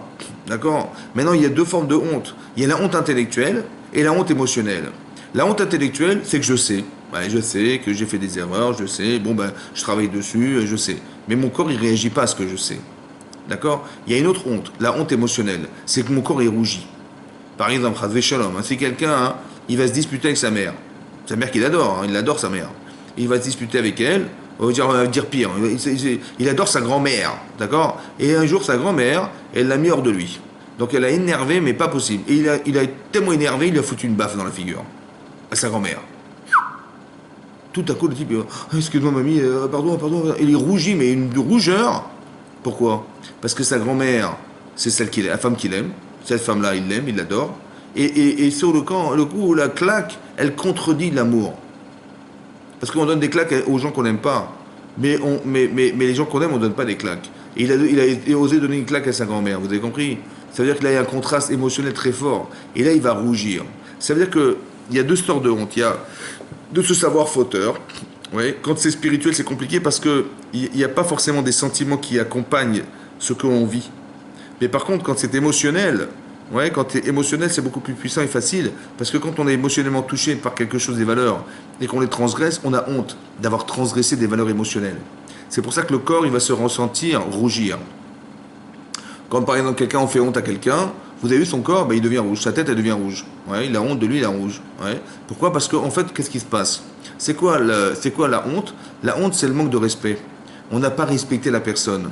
La personne, elle a une neshama. Vous avez compris? Une vache, si vous lui dites une vache, hein. Vous êtes dans les champs, vous dites à une vache, vous criez, hein, espèce de grosse vache, hein, eh ben, elle va continuer à brouter. Mais si vous rentrez dans la cuisine, hein, et vous avez votre femme qui est en train de faire de la pâtisserie, et vous dites espèce de grosse vache à votre femme, hein, ben là, vous allez voir qu'il va se passer autre chose. Ça va? Qu'est-ce qui se passe en fait? En fait, je n'ai pas respecté l'autre. Et comme elle a une neshama, que n'a pas la BMA, l'animal n'a pas, et bien tout à coup, il va se passer une chose qu'elle va m'envoyer son rouleau de pâtisserie sur la tête. C'est comme ça. Parce que je lui ai fait honte. Mais pourquoi elle a eu honte? Pourquoi elle n'a pas fait comme la vache qui broute? Parce qu'elle a une neshama. Le kavod, le respect que l'on se doit, il vient de notre neshama. Et quand je lui ai dit, tu es une grosse vache, en fait, elle n'avait pas de neshama. Elle n'a plus pour elle de neshama. Il dit, comment ça, j'ai pas de neshama? Tu rigoles ou quoi? Elle va m'envoyer le rouleau de pâtisserie sur la tête. Parce qu'elle me dit, mais j'ai une neshama! Je suis existante, tu m'as fait honte. Mais pourquoi j'ai honte? Parce que tu ne m'as pas respecté. Il y a un kavod que j'ai qui vient de ma neshama, qui représente ce que je suis, que tu n'as pas respecté. Ah, tu me respectes, toi, tu vois ce que je vais te faire. Vous avez compris qu'en vérité, la rougeur physique, elle est représentative du contraste entre le bien et le mal. Et c'est pour ça qu'on est baïchanim. C'est pour ça qu'on devrait avoir honte de soi. Parce qu'on sait qu'on a des valeurs. On sait qu'on doit pouvoir les construire. C'est le but de notre vie. Et lorsqu'on les contredit, ouais, eh ben au moins je sais que ces valeurs existent, parce que j'ai honte. Mais c'est important qu'il faut avoir honte de soi. Il faut regretter ses erreurs. Le regret, ça va dans le même sens, c'est-à-dire que si je dis l'Agmara là-bas, le Rambam il ramène ici, il dit ce que dit l'Agmara. Si quelqu'un, hein, il dit ouais, j'ai fauté, j'ai honte de moi, etc. Mais je regrette rien. Je regrette pas ce que j'ai fait. Dorénavant, c'est comme ça. Où il va se disputer avec sa femme. Il dit, bon, écoute, dorénavant, j'arrête. J'arrête. Tu regrettes? Non, je regrette pas, mais j'arrête. Mais tu regrettes ou pas? Non, je regrette pas, mais j'arrête. C'est bon, je ferai plus comme ça. Le Rambam dit, c'est comme quelqu'un, il a touché un reptile mort, il est tamé, hein, il est impur. Et qu'est-ce qu'il fait, monsieur? Il va là au mikvé, il prend le reptile mort dans sa main et il se trempe au mikvé avec. Et il ressort avec. Je dis, mais t'es bête ou quoi? Je dis, mais pourquoi? Mais je dis, parce que si tant que tu le tiens en main, tu restes impur. Je dis, mais je me suis trop au mikvé. Mais non, mais tu restes impur tant que tu l'as dans la main. Tant que tu regrettes pas, tu restes impur. Si tu regrettes pas ce que tu as fait, ben, tu restes le même. Moi, ce qui compte, c'est pas que tu me dises, tu m'avoues, des trucs, machin. Il faut que tu regrettes. Parce que lorsqu'on est dans le regret, c'est qu'on a mesuré la gravité de ce qu'on a fait. Voilà. Et dorénavant, je ne recommencerai pas. Ça veut dire il y a deux choses, il y a quatre choses à comprendre. Il faut regretter ce qu'on a fait. Il faut savoir qu'on a fait des erreurs. D'accord? Donc le fait qu'aujourd'hui on soit en confinement, ça nous permet de ne pas arrêter de croire que notre vie elle se passe à l'extérieur. Il n'y a plus rien. Il n'y a plus de synagogue. Il n'y a plus de beth midrash. Il n'y a plus de. Tu peux plus sortir dans la rue faire ton travail professionnel. Tout ça, c'est terminé. Alors qu'est-ce qui te reste alors? Qu'est-ce qu'il veut Hachem? Ben, il veut que tu te concentres sur toi-même. Ça va? Que si tu vois que le monde il est autant éteint, c'est qu'Hachem il en a marre. Ça y est, c'est fini. On arrête là la rigolade. Il faut qu'on se reconcentre sur nous-mêmes. D'accord? C'est-à-dire qu'il y a une façon de penser qui est fausse. Et c'est cette façon de penser fausse qui articule nos vies de tous les jours. Ça va? C'est pour ça qu'il y a une telle forme d'égoïsme dans le monde aujourd'hui, dans le monde commercial, dans la mondialisation, le fait qu'on pollue le monde, le fait qu'on utilise des soi-disant pesticides pour éviter d'avoir des petites bestioles dans nos pommes et dans nos bananes, ouais, on nous pollue l'existence. On ne sait même pas si on mange, qu'on mange, on ne va pas avoir des cancers avec. Ça va? Mais ce qui compte, c'est que les fruits soient brillants, vous comprenez? Que ça soit beau, que ça soit commercialisable. C'est-à-dire qu'on pense plus à gagner sa vie avec qu'à savoir que les gens qui vont vivre avec demain, ils vont peut-être mourir avec. C'est pas grave. Ça va? Et donc cet égoïsme-là, il tue le monde en fait. Et c'est ça qui va faire que Hachem il en a marre, et c'est ce qui est marqué dans la Torah, dans le Parashat Noach, qu'il y a trois avérotes essentiellement qui ont fait que le monde s'est arrêté. Ben, c'est le gezel, le vol, c'est l'avodazara, l'idolâtrie, et c'est les harayot, l'adultère. Voilà. Ces trois choses-là, en fait, c'est les centres de nos vies, en fait. C'est qu'il y a un rapport avec un rapport sexuel, un rapport de domination, parce que l'avodazara, c'est de se choisir son Dieu. Mais aujourd'hui, le Dieu, c'est l'argent, hein. Le Dieu, c'est les finances, hein. C'est le Dieu du monde, hein. S'il n'y a pas d'argent, on est foutu, hein. Donc, au lieu de s'appuyer sur un Dieu, on s'appuie sur l'argent, sur le pouvoir, sur tout ce que vous voulez. Et ça, c'est les nouveaux dieux qu'on a. On a des nouveaux dieux. Avant, c'était des idoles. On se prosterne devant le soleil et devant le truc, parce que c'est grâce au soleil que cette puissance, dans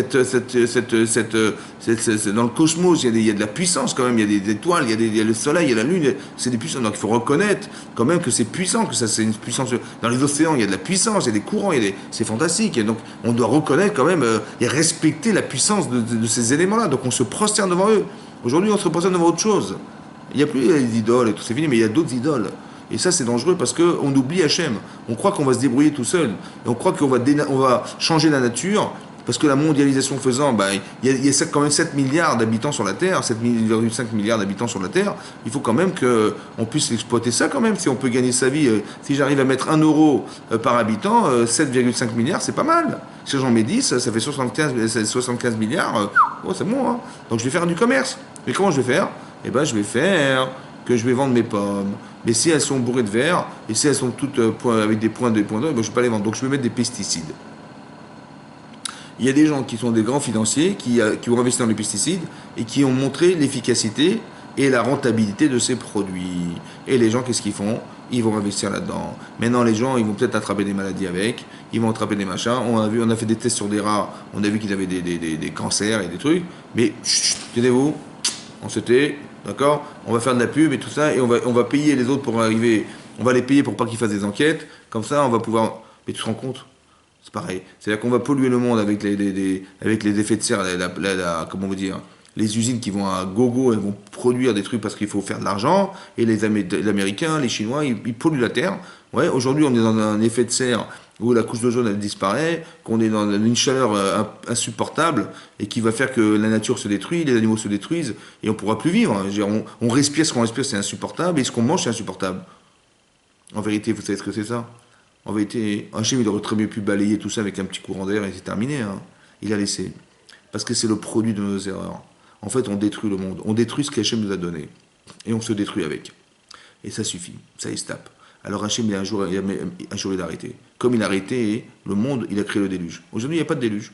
Mais il y a une transparence incroyable qu'on peut tout arrêter avec un petit virus. Voilà. Le coronavirus, on arrête tout et voilà, tout s'arrête. Et tout à coup, on se retrouve seul. Un petit peu comme Yaakov Avinu, qui lorsqu'il a vu son frère arriver avec 400 hommes, Vaïvater, Yaakov, Levado. Il s'est retrouvé seul. Et c'est lorsqu'on est seul face à soi-même, parce que là, qu'est-ce que tu veux faire dans la journée? On est seul. Et quand on est seul face à soi-même, c'est là qu'on commence à réfléchir. Et on se dit, mais bon, finalement, de quoi est fait ma vie? Est-ce que je ne peux pas l'améliorer? Mon rapport parental, mon rapport comment dire, marital, avec ma femme, avec mes enfants. Est-ce que je suis un bon père? Est-ce que je suis un bon mari? Est-ce que ma femme, elle correspond à ce que je veux? Est-ce que vraiment on peut pas s'arranger? Est-ce qu'on peut pas se séparer de ce qui nous sépare? Au lieu de penser divorcer, pourquoi on ne s'arrangerait pas tous les deux? Ouais. Et on fait teshuva. Et on améliore nos vies. Et on se donne un objectif dans la vie. Et ça permet d'améliorer nos existences. Et quand on fait teshuva, Hachem, il nous renvoie exactement, ou il nous débarrasse, un petit peu comme Yaakov Avinu, il va faire teshuva, parce qu'il va se battre contre un ange, ouais, qui est le Sar des Saves, qui était l'ange des Saves, en fait, qui était le Yitzhara, et il va gagner. Et cet ange, il va lui dire, dorénavant, tu t'appelleras plus Yaakov, hein, tu t'appelleras Israël. Pourquoi? Kisarita imelokim va anashim vatuchal. C'est quoi Israël? Kisarita. Tu as lutté. Imanashim, avec des hommes, avec Lavan et avec Esav. À l'extérieur de toi et à l'intérieur de toi. Imanashim est marqué Elohim avec Dieu, c'est les Tzara, donc c'est intérieur. Et Anashim, c'est les hommes, c'est extérieur. Tu vas faire un combat extérieur et intérieur. Et tu vas devenir Israël. En vérité, vous avez compris que tout à coup, on devient d'autres personnes. Et tout à coup, bizarrement, le matin, Esav arrive, et la Torah nous dit que Esav, il vient, il embrasse Yaakov Avinu. Il l'embrasse, il l'embrasse, il l'enlace. Mais je comprends, la veille, il voulait le tuer. Et le lendemain, il veut l'embrasser. Qu'est-ce qui s'est passé entre les deux? En fait, ce qui s'est passé, c'est que quand Yaakov Avinu, il a changé la réalité. Il a changé la réalité. Sa teshuva, elle a changé la réalité. C'est ça qui est incroyable. Ça veut dire que nous-mêmes, quand on change, en fait, ouais, celui qui a fait les modifications, c'est Hachem. Il attend qu'une chose, c'est que nous changions. Nous fassions le vidouille. Nous lui disions, je regrette. Voilà je sais ce que j'ai fait. Je sais que j'ai pas forcément fait des choses bien. J'ai fait du lashon hara. J'ai pas forcément respecté Shabbat comme il faut. C'est vrai que je me suis pas engagé plus encore dans ma fila, dans ma émouna, dans mes convictions personnelles, parce que je suis juif et donc j'ai des valeurs qui sont très fortes et qui sont très puissantes et forcément est-ce que je les ai vraiment exploitées sincèrement? Est-ce que je connais la Torah? Est-ce que je connais la paracha? Est-ce que je connais dans les moments difficiles qu'est-ce que je fais? Je joue aux cartes. Ah bon, mais t'as rien à faire dans ta vie? Non, ou je vois un film, je m'ennuie, je vois un film. Mais peut-être que tu devrais avoir d'autres réflexes, hein, parce que ta vie, elle va durer ce qu'elle durera, mais après tu vas au Lamaba, il n'y a ni le foot, ni le film du vendredi soir, je sais pas, du soir à 20h30, à la télévision, il y a pas tout ça. Donc il faudrait peut-être que tu commences à t'adapter au monde auquel tu aspires à atteindre. C'est ça, non? Un petit peu. Et ça nous permet de réfléchir et de se dire, et de remettre sa vie en cause. Parce que là, on vit, mais on ne se rend pas compte que le temps passe. Et à un moment donné, il va falloir réfléchir parce qu'au bout de cette vie, il y a une porte. Hein, il y a une porte, et au bout de cette porte, derrière cette porte, il y a là-bas. Et il faut pouvoir y rentrer, il faut avoir le mérite d'y rentrer. Et donc, c'est ça on devrait avoir peur de ne pas y aller, et on devrait avoir le bonheur de pouvoir y être. Et ces deux notions-là, il faut les construire dans sa vie. Il faut les construire depuis le départ dans sa vie. Parce que comme on construit un couple, on a un projet personnel engagé, et bien dans ta vie personnelle, c'est pareil. Mais ça ne se réfléchit pas quand tu es occupé. Quand tu es dans le travail, quand tu es occupé, là, il n'y a plus rien à faire. Vous avez compris ce que fait Hachem? Tu peux plus sortir de chez toi. On te dit, on va te confiner, tu peux même pas aller faire 1 kilomètre dans la rue. Voilà. Et tu fais 1 kilomètre, on te paye une amende. Et si tu touches quelqu'un, tu payes une amende. Voilà. Tu peux plus ni contact, ni rien du tout, zéro. En fait, on nous a enfermés. Pourquoi faire? Pour que justement... Alors si c'est pour t'embêter, Dieu il n'a rien à faire, franchement, c'est n'importe quoi. Non, c'est pour que tu réfléchisses. Et pour que tu te remettes en question. Et pour que tu lui dises, écoute, t'as raison, j'étais bête. Voilà, t'as raison, Khatati. Khatati, j'ai fait des erreurs par accident, je savais pas. J'ai fait des erreurs parce que j'ai pas assez étudié la Torah, c'est vrai. J'ai fait des erreurs parce que j'ai pas respecté les valeurs, des choses. J'ai pas respecté ma femme, j'ai pas respecté mes enfants, etc. Donc chacun, qu'on soit homme ou femme, peu importe, on doit se remettre en question pour être heureux dans ce que nous faisons à travers l'étude et à travers le comportement et à travers les actions de la Torah. Et ça s'appelle le vidouille. Il faut être capable de le dire. Ce qui est difficile, hein, mais il faut être capable de dire Khatati. Il faut être capable de regretter. Il faut être capable d'avoir honte de soi. Hein. Et pour avoir honte, c'est un travail. C'est un travail. Il faut avoir des capacités à pouvoir reconnaître qu'au final, on n'est pas tellement correct avec soi-même. Et autant que pour reconnaître qu'on n'est pas correct, il fallait savoir qu'il fallait être correct. Il fallait avoir des midotes, il fallait avoir des valeurs, il fallait avoir des émotions positives. Et lorsqu'on ne se sent pas... Quelqu'un, vous savez, une fois j'ai vu une histoire, quand ils ont annexé le mur des Lamentations en 67, il y avait des gens qui pleuraient devant le kotel. Ils ont dit, ouais, c'est incroyable, on a retrouvé le kotel, le mur, le kotel à Maharavi. Et ils ont pleuré de retrouver une partie du Beth Amikdash, quand ils étaient en pleurs. Et un soldat hein, qui était là, on lui dit, mais pourquoi tu pleures, toi? Il dit, moi je pleure, parce que j'arrive pas à pleurer comme eux. Vous avez compris? C'est-à-dire qu'eux, ils pleurent à cause du Khorban, mais moi je ressens rien. Et j'ai honte de savoir qu'eux, ils pleurent pour des raisons qui valent la peine, et moi j'ai honte de moi-même, je pleure sur moi-même, que j'ai pas honte. J'ai honte et j'arrive pas à ressentir ce qu'eux ressentent. Ça veut dire qu'il faut construire des émotions. Il faut apprendre et ressentir ce qu'on pense. Ça, c'est très important. Parce que ça va nourrir, une fois, ça va nourrir ton corps. Il faut que ton corps, il te pousse à faire. Parce que ton corps, il n'a pas envie de faire. Donc, c'est un discours corporel. Mais ça, c'est un travail à faire qui est psychologique évident. D'accord? Ce travail-là, c'est le travail de la teshuva. Et vous allez comprendre que la teshuva, hein, c'est autre chose que la vidouille. Dans le Rambam, dans le Perek Bet, vous voyez là-bas, c'est marqué... Oui, Ezoi Teshuva Gemura. Qu'est-ce qu'on appelle la Teshuva Gemura? La véritable Teshuva. Ça veut dire comment on vérifie quelqu'un, il est Baal Teshuva. Ça, c'est une chose à comprendre. C'est marqué Ze Shebal Yado Davar She'avarbo. Quelqu'un, il va retrouver quelque chose, il va retrouver la situation dans laquelle il a déjà transgressé la faute. Ve'efshar Beyado La Soto. Et il a entre les mains la capacité à refaire la même erreur. Ou Piresh, et il s'en sépare. Velo Asa Mipnea Teshuva. Il ne l'a pas refaite à cause de la remise en cause qu'il avait faite de ne plus recommencer. L'omira velo mikishalon koach. Pas parce qu'il a peur de l'amende, il a peur d'être surpris, il a peur de ce que vous voulez. Et l'omikishalon koach, pas parce qu'il est fatigué, il ne peut pas faire la vera parce qu'il est fatigué. Donc il faut la faire à cause de la teshuva, et ni parce qu'il a peur des autres, ni parce qu'il est fatigué ce jour-là. Ketzad, comment ça se passe? Are sheba alisha be'avera. Voilà qu'un jour il a été avec une femme, il a eu une relation avec une femme Béavera en transgressant une loi de la Torah concernant la relation avec une femme. Velachar'zman, après coup, donc après qu'il ait fait Teshuvah, Nitzached Ima, il s'est isolé avec elle. Donc il se retrouve seul à seul avec cette femme. Veu Omed Behavato, il est encore amoureux d'elle. Oui? Donc amoureux d'elle, ou Beko Argufo, il a la force physique de retransgresser la faute, chez Avarba, ouais, ou Piresh. D'accord? Donc il dit, pardon, excusez-moi. Il dit Radima, donc Bavato, ou Bar, Beko Argufo, ou Bemedinar, chez Avar. Il est exactement au même endroit que dans le même pays où il avait transgressé, le même endroit où il avait transgressé la faute. Donc il y a un rapport temporel, un rapport, temporel, et puis aussi, comment dire, il est temporel et à la fois il est dans l'espace, dans le même espace, ouais, et dans le même temps, et dans le même désir, dans tout ce que vous voulez, il est encore amoureux d'elle, et quand même Avarba et Piresh. Il n'a pas transgressé, et il s'est écarté d'être cette femme. Vélo Avar, Arezé Balchou Agora. On n'a pas dit que quand on fait Teshuvah et on refait le vidouille, ouais, qu'on doit être capable de plus être amoureux d'elle. Non, il est marqué que le sentiment, il est toujours présent. Seulement, il est capable de retenir ce sentiment. Ça veut dire que la prichoute, la capacité mentale à pouvoir se dire non, c'est ça qu'on voit qu'on a gagné. Ça va? Au départ, il était prisonnier de ses désirs. Et donc, quand il a vu, il a dit c'était plus fort que moi, j'ai pas résisté. Et donc, il a fait une avéra avec elle. Il n'a pas résisté à quoi? Ben, celui qui veut, c'est lui, et celui qui pense, c'est lui. Donc, comment ça se fait qu'il a fait l'avéra? C'était plus fort que moi. C'était plus fort que moi. Comme si qu'il y avait quelqu'un d'autre qui était plus fort que toi. C'est qui l'autre? En fait, c'est le désir. C'est le Yetzirah. Le Yetzirah était plus fort que sa connaissance. Je savais que j'avais pas le droit de le faire, mais j'ai pas résisté. Ça veut dire qu'il n'était pas capable de se retenir. Maintenant, il y a un travail de teshuva à faire pour être capable de se retenir de ce qu'on sait être interdit. Vous comprenez ou pas? Comment ça marche? Alors on y va. Maï à teshuva. Donc il faut faire la différence entre le vidouille, c'est-à-dire d'être capable de dire ses erreurs. Ça, c'est une mise à la Torah. Il y a une autre chose, ça s'appelle la teshuva. C'est quoi la teshuva?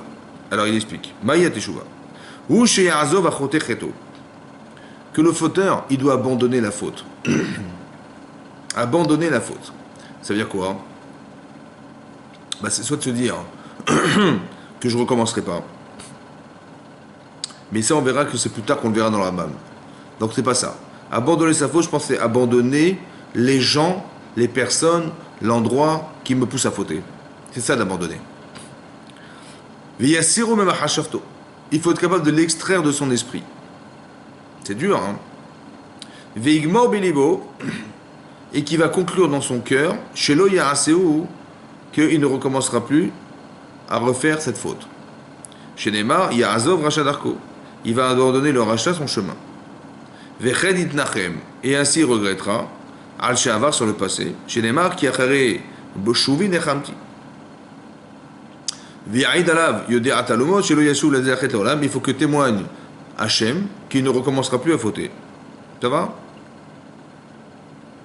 Donc le Rambam dit, c'est quoi la Teshuvah? C'est d'être capable d'abandonner la faute, de l'extraire de son esprit, de prendre sur soi de ne pas recommencer et de regretter. Ça va? Maintenant, ce qui est bizarre, c'est que dans la vidéo, quand on se repentit, on dit, là-bas on est marqué que je regrette,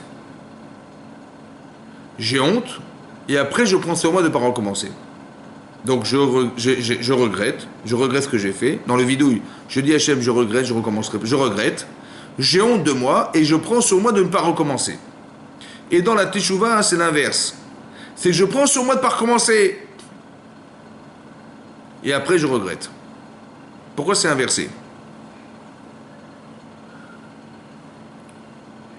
Alors écoutez-moi bien. La différence entre le vidouille et la Teshuvah, c'est que la vidouille, c'est des paroles.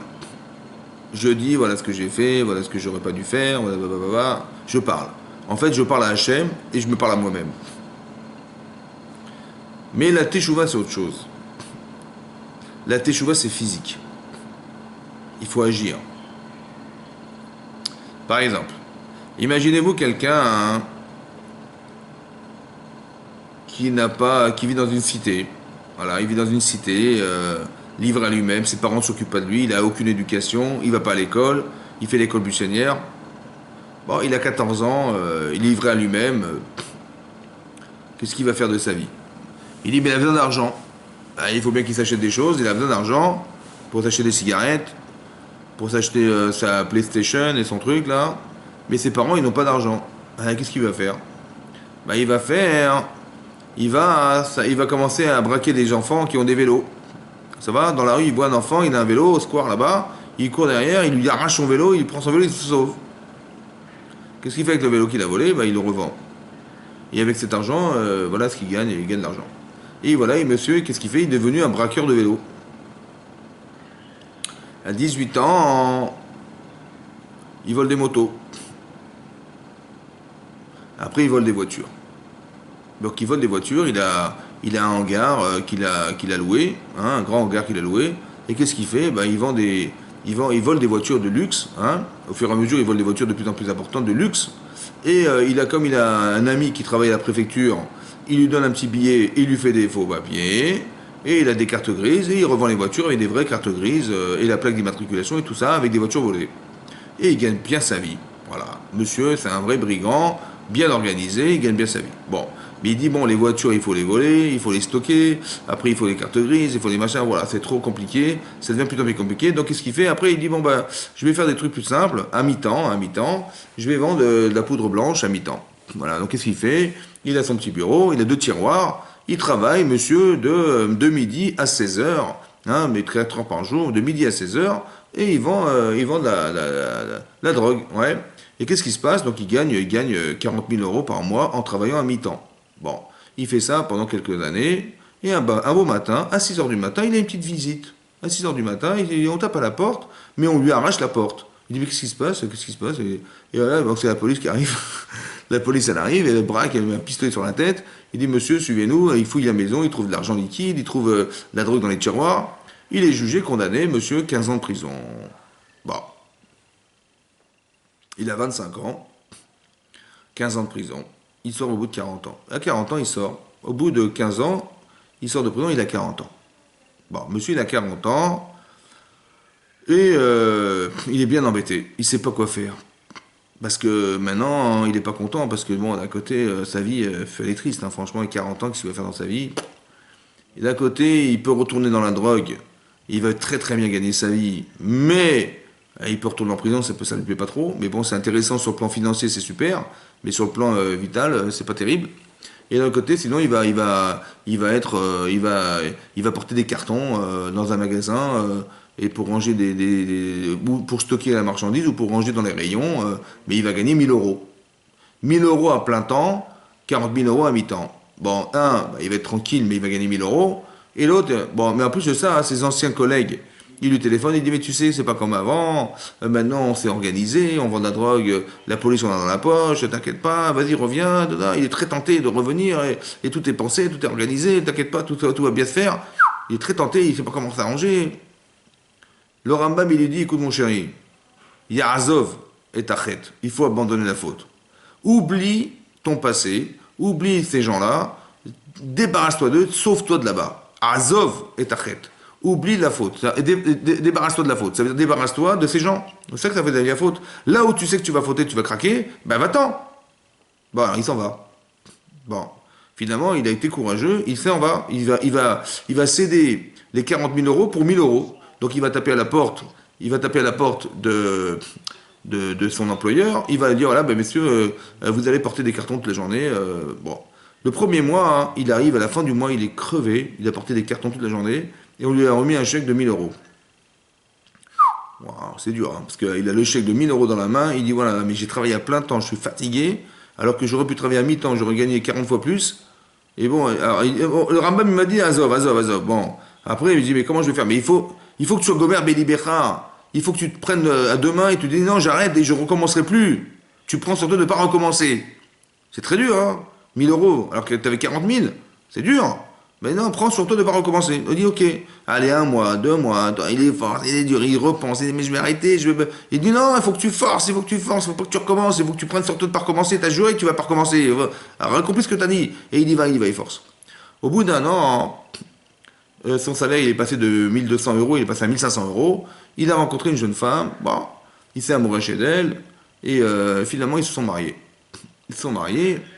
Et ils habitent dans un HLM. Lui, il gagne 1500 euros, sa femme, elle gagne 1400 euros. Ils ont eu un enfant, 2 enfants, 3 enfants.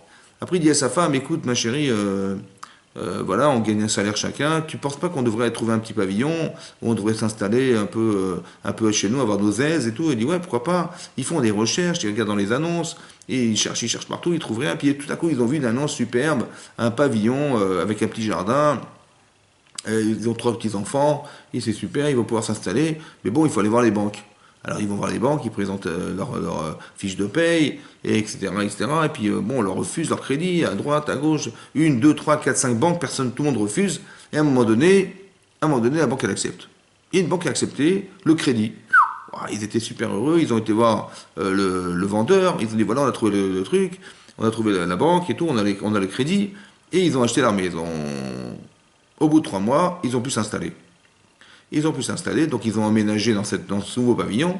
Monsieur, il a ses 3 petits-enfants, il leur a acheté une petite balançoire, et il a ouvert la fenêtre, il leur a dit, les enfants, allez dans le jardin, allez jouer à la balançoire. Et là, il a vu ses enfants dans la balançoire, en train de s'amuser, et c'est là qu'il s'est dit, mais j'avais raté ma vie, quoi. C'est là qu'il s'est dit, mais qu'est-ce que j'ai été faire avant la drogue, les machins, mais là je gagne moins, mais qu'est-ce que je suis heureux, je suis épanoui, je suis marié, j'ai des enfants, voilà, je suis heureux. Vous avez compris? Mais non. Si le jour où il était en prison, il allait sortir de prison, le jour où il sort de prison, vous lui dites, écoute mon chéri, il n'y a pas de problème, hein. Tu sais ce qui va se passer?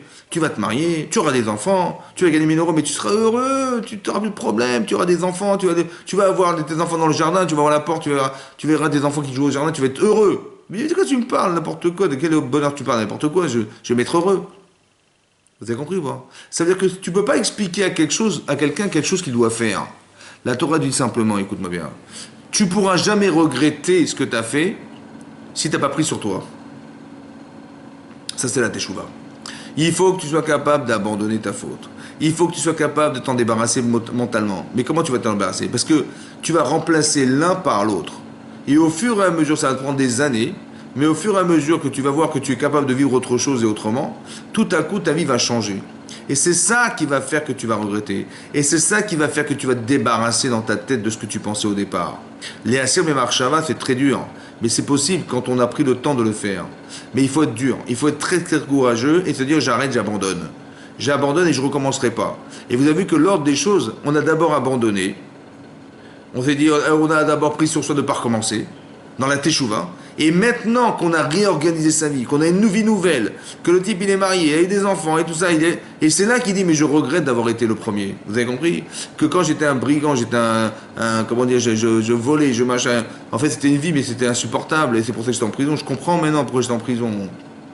Vous avez compris? On ne peut pas regretter si on n'a pas été capable de pouvoir changer fondamentalement sa vie. Et c'est ça qu'on demande. On dit d'abord, prends sur toi de ne plus recommencer. Et à partir du moment où tu prends sur toi de ne pas recommencer, tu reconstruis. Mais il faut être courageux, il faut être fort. Parce que tu vas changer ta façon de penser, ta façon d'être. Tu vas risquer de regretter, de revenir en arrière. Non, il ne faut pas lâcher, il faut être dur. Il faut être gommé à Bélibo. Il faut finir dans son cœur et se disant, c'est terminé, je ne recommencerai plus. Et dès l'instant où on est capable de penser comme ça, après qu'on ait reconstitué sa vie, refait sa vie, c'est là qu'on peut dire, mais qu'est-ce que j'ai été bête et que j'aurais jamais dû commencer par ça, j'aurais dû commencer. Si mes parents ils m'avaient été plus rigoureux avec moi-même, ils m'avaient laissé à l'école, ils avaient insisté, non tu sors pas, et là, j'aurais été en souffrance, hein, mais au moins j'aurais appris quelque chose et je me serais cadré. Mais là ils m'ont laissé faire, et voilà, et donc j'ai raté ma vie. Ça veut dire qu'il y a une forme de rigueur qui s'impose. Ça c'est la teshuva. Dans l'ordre, c'est d'abandonner la faute. Après, c'est de prendre sur soi, d'enlever de sa marche avant, de s'enlever de ta pensée. Tout ce qui pousse la personne à faire, il faut l'évacuer. Après, il faut être capable de prendre sur soi, de ne pas recommencer. Et quand on a pris sur soi, après, on peut arriver au regret. Ça prend du temps, mais c'est comme ça. Ça, c'est la teshuva. Ça veut dire qu'il y a un comportement à avoir qui amène la personne à changer mentalement et émotionnellement. Et après, on fait le vidouille. Et on dit à Hachem, excuse-moi, j'ai honte, j'ai machin. Parce qu'on a construit des valeurs qu'on n'avait jamais eues avant. Donc on fait teshuva et après on regrette. Vous comprenez comment ça se passe? Et après on se repentit devant Hachem. On ne peut pas se repentir sans teshuva, ça n'a aucun sens. Donc il faut que tu changes. Il faut que tu changes. Il faut que tu puisses prendre sur toi de dire, voilà, j'ai un objectif, je dois l'atteindre et je vais m'acharner pour l'atteindre. Vous avez compris? Voilà. Et donc c'est ça qu'il faut atteindre. Et c'est ça qu'il faut faire. Et donc on est dans une perspective aujourd'hui où on nous demande de réfléchir. Le monde tel qu'il est vécu au présent, que ce soit pour nous ou pour les autres, pour les non-juifs, c'est pareil. C'est ça que le Rambam dit, que quand on voit quand à Rosh Hashanah, on nous juge tous à Rosh Hashanah, individuellement, mais aussi on juge le pays. On juge la ville, on juge le pays et on juge la terre entière.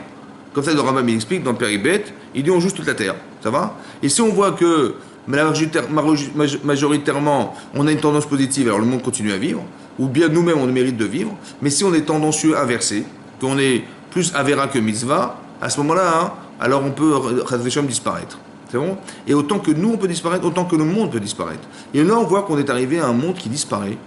Hein, parce que finalement la pensée, la philosophie qui articule ce monde, elle est mal orientée, elle est plus égoïste que partagée. Et ça c'est un problème pour Hachem. Ça pose un problème à Hachem. Et c'est pour ça que ce soit au niveau, de la Vodazara, on voit qu'on est marrant perturbé. Au niveau de l'adultère, c'est pareil. Et au niveau du Gezel, c'est pareil. Gezel, c'est pas forcément d'aller voler la poche des gens, c'est de penser que l'autre n'est que l'articulation de ma richesse. C'est-à-dire que je me fiche de lui, quoi. Donc c'est pareil. Donc dans ma vie commerciale, dans ma vie machin, si je me fous des gens, et que je leur vends des choses frauduleuses, ou bien que moi-même je m'enrichis sur le dos des gens alors que je sais pertinemment que c'est eux qui vont perdre, c'est pas très honnête. Et ça je le sais. Et ça s'appelle pas Hachem. Et c'est parce que le monde, c'est un monde de partage. C'est un monde de, on partage sa vie avec les autres. On a des enfants, c'est pareil.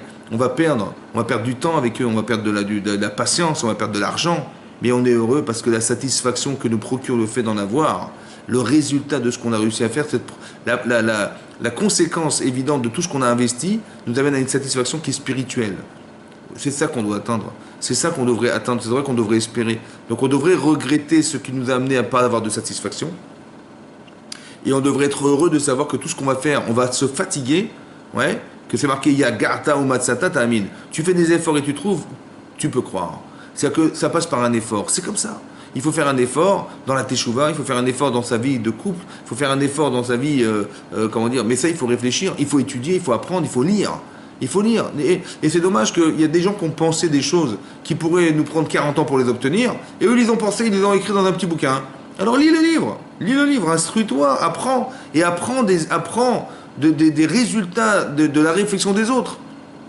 Et tu verras qu'en apprenant, tu vas apprendre des choses qui vont t'éveiller et que toi, tu aurais peut-être pris 10 ans pour les comprendre, et bien lui, il te les a résumés en quelques lignes. Alors profite, tu vas gagner du temps. Et instruis-toi, réfléchis, le chinour, le shalom baït, le machin. Toi, tu fais des erreurs, tu ne sais même pas que c'est des erreurs. Ben, lis, ben, apprends. Il y a des gens qui ont écrit des bouquins entiers sur le Shalom Bayit, sur comment dire, l'harmonie des couples, etc. Peut-être que tu t'es complètement trompé, peut-être que ta façon de penser elle est complètement fausse. Parce que en voyant tes parents, bah, tu as une façon de voir ta vie de couple comme tu as vu tes parents, et peut-être qu'ils ont une vie de couple qui n'était pas tout à fait équilibrée, et que tu vas répéter la même chose qu'eux. C'est dommage. La façon dont tu as de penser le monde féminin, donc la façon de penser le monde masculin, tout ça, c'est des trucs qu'il faut apprendre. Et une femme n'est pas un homme, ça se traduit dans les faits, mais ça s'apprend, ça se réfléchit. Et ça se réfléchit. Donc c'est pour ça que c'est important de le savoir. Et le Limud Torah, indépendamment du fait qu'il faut réaliser ce qu'on pense, il faut apprendre. C'est comme ça. Il faut s'instruire, il faut réfléchir. Et c'est comme ça. On est des juifs, on est des penseurs, on est les juifs, c'est les hommes du livre. Donc on a cette capacité à réfléchir, à penser. On exploite ce temps-là pour ça. D'accord. Et si on articulait nos vies à penser qu'on va prendre du temps pour ça, ouais, un petit peu de temps tous les jours, mais l'accumulation de petites graines tous les jours, ça fait des océans.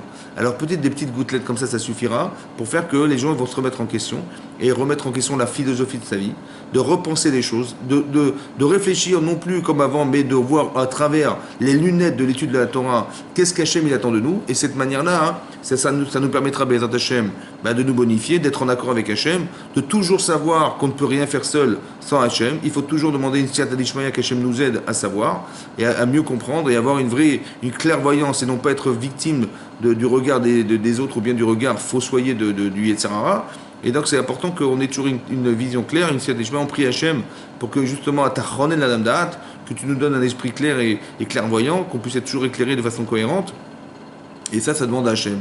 Et si on est partenaire avec Hachem, Hachem il ne va pas se priver de nous permettre de pouvoir mieux comprendre et mieux vivre les choses. Donc voilà, c'est ce qu'on se souhaite avec Hachem, que dans cette période de confinement, que voilà, ça sera un moment unique pour pouvoir réfléchir. Maintenant qu'on n'a rien à faire, hein, qu'on réfléchisse, qu'on s'instruise et qu'on prenne sur soi, qu'on fasse teshuva et qu'on bonifie nos choses. Et vous verrez que les choses elles se transformeront. Comme ça s'est passé à Purim, Veda, Forchou, que tout s'inversera et que Ben Hachem, on vivra des moments beaucoup plus heureux et beaucoup plus riches en émotions. Ben Hachem. Voilà, que le Mashiach y vienne bientôt et qu'on puisse accepter le Mashiach dans la simcha, dans la joie et dans la santé. Amen, Kenny Rasson. Voilà, je vous embrasse à tous et je vous souhaite Ben Hachem que du bonheur et de la joie, Ben Hachem. Chazak ou Baruch. Kol Kavod.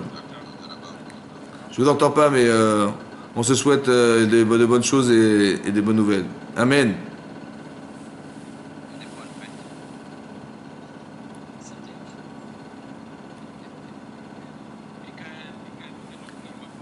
Kol Tov Maslacha. Amen, amen. Je sais même pas comment l'éteindre. Je vous entends même pas. Attendez.